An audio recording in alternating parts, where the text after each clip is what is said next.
bir er toba etsinip bir gelinin ulgaygysy adamsy bir gün namaz okuysun, bir gün öýde dehret kılanyny görsünip nagadar gözlerden yaş dökýe, bir gün men adamymdy kellesine ak börük koyup mescide gaşyn uğraýsa dip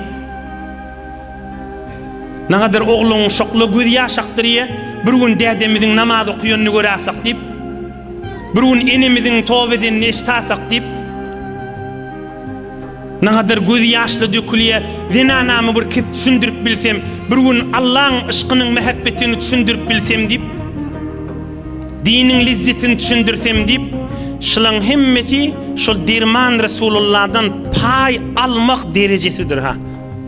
Peygamberimiz Aleyhisselam özde Yemenli bir kavm Müslüman boldy dip hoş bolup Peygamberimiz secdeye gidip bir falan kavm Müslüman boldy dip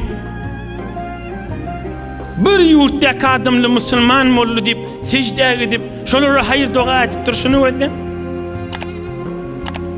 nagadar adamlar var özünün doğundan çürüyüm gözünden yaş aktarıp bir pirlerin yanına ya ulamaların yanına ben doğunumma necire tövbe ettirsem kam deyip gözünden düğme döküveti hi aydanımız edene ahuncan enatamız himmemiz bir yolu girasa deyip yürekleri yanıglı şol Peygamberimiz Aleyhissalatu vesselam'dan bir ümmeti da bir pay almaktır haşa. Ya ne kadar nefer öz içerisinden de öz tanıyan adamsı öz ovasını ya mahallesini ya şehrini ya hem doğrusumıştık ya hem danışkasmıştık ya hem otağısmıştık hulasın bir tanışmıştık ama biliyor şun dinin haberi yok şunu oğrin dua edip Allah'ın huzuruna Allah'dan şunu tövbe diliye Resulullah Aleyhisselam'ın bir bereketinden şu Müslümanın kursağına damcıdığının alamatı da şu. Yoksa buna hamana daşından neymi, hamana olayacak sana neymi diyecek da. Şayet de ne kadar aydın olsun, ay sana neymi deyip, emmem yürü eden akta. Şun hakkında dua ediye, öyle derece kalp var ya, emme bir adamlar var, tanıymayan fasıkları da dua ediyor ki. Hiç tanıyan da diyor. Şun günah edip duruşunu öğrenip yüreği yanıp şun hakkında hayır dua ediye. O en ulu derecedeki adam o Müslümanların içinde. Kim?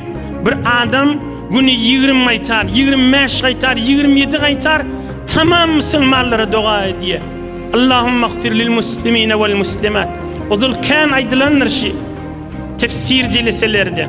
Bir Resulullah'ın derman sözünü okuyup vereyim şu arada. قال النبي المصطفى صلى الله عليه وسلم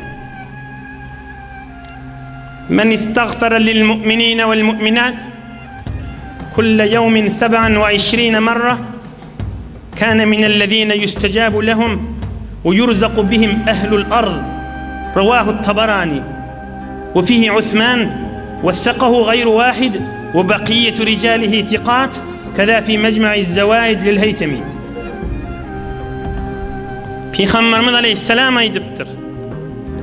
Her kim güne 27 aytar men ummatıma dua etse diptir.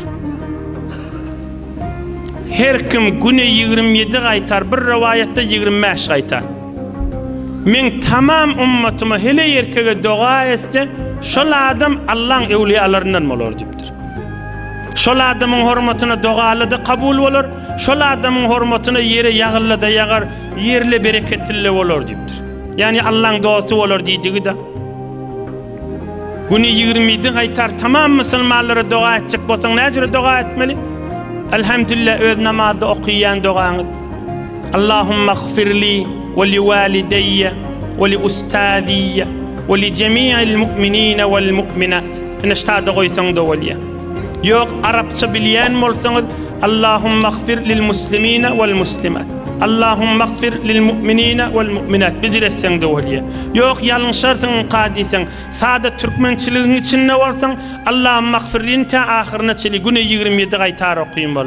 Manasyny pikir edip Hudaýa men günämi geç, o tamam şu ummatyň günäsini geç. Manasy Hudaýa meni magfiret et. Tamam Müslümanlar, hele erkeklerin mağfiretine sal. Yani şun içinde sen düşmanını da salmalı. dosuňy da salmaly. Tanyýarlaryň da şoň içinde, tanymaýarlaryň da şoň içinde. Her kim Allah peýgambera, Allah Taalaga we Resulullaha imany bagyrsa şoňa hayır doga etýän nimeli. Adam saýlaman doga etse, şol adam ewliýalardan bolar diýipdir. Ýa-ni kıwrdyňda bir adam tobe etdi. Bir adam, bir gowa adamyň alamatydyr. Bir owaň çetinden geçip barýaka azanyň sesini eşitdi, öz begenýändir. Türk musulman Resulullah'ın hak ummatynyň merdir şu. Tüwelime mescit cemaat ýürüýe bir mescitde diýen, bu owada diýendir. Ve bir adamyň namaza gatnap durşuny görse, ulaqan adamlar, ýaşullar, ýaş oglanyň namaza gatnap durşuny görse, çyn musulman hoş bolmaly, täne kep aýtmalydyr. Sen kime gatnaýaň, näme boldy saňa ýerek berýän diýmeli, hoş bolmaly.